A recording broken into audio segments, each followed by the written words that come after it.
ভারত গণহত্যাকারীকে জায়গা দিয়ে তাকে রাজনীতি করার সুযোগ সৃষ্টির চেষ্টা চালাচ্ছে এমন অভিযোগ করে বিএনপির ভাইস চেয়ারম্যান শামসুজ্জামান দুদু বলেছেন, গণতন্ত্র বিনাশকারী শত্রুদের মোকাবিলায় জাতীয় ঐক্যের কোনো বিকল্প নেই। দ্রব্যমূল্যের ঊর্ধ্বগতি প্রতিরোধ এবং আইনশৃঙ্খলার অবনতির প্রতিবাদে জাতীয় প্রেস ক্লাবে অবস্থান কর্মসূচিতে অংশ নিয়ে বিএনপির ভাইস চেয়ারম্যান শামসুজ্জামান দুদু কথা বলেন।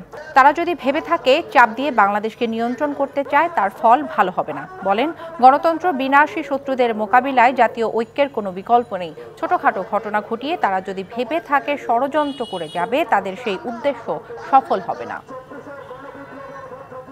যারা গণহত্যাকারীকে রাজনীতি করার সুযোগ সৃষ্টি করার চেষ্টা করছে, এই দেশকে আওয়ামী লীগ এবং শেখ হাসিনা এছাড়া কখনোই অন্য দলকে তারা সহজভাবে নিতে পারে না। স্পষ্ট ভাষায় বলি, বাঙালি জাতি কারোর কাছে মাথা নত করার জাতি। নগদের সর্বোচ্চ বার 167 টাকা রিচার্জে পাবেন 1 লাখ টাকা পুরস্কার। আরও আছে প্রতি সপ্তাহে পুরস্কার ও ক্যাশব্যাক।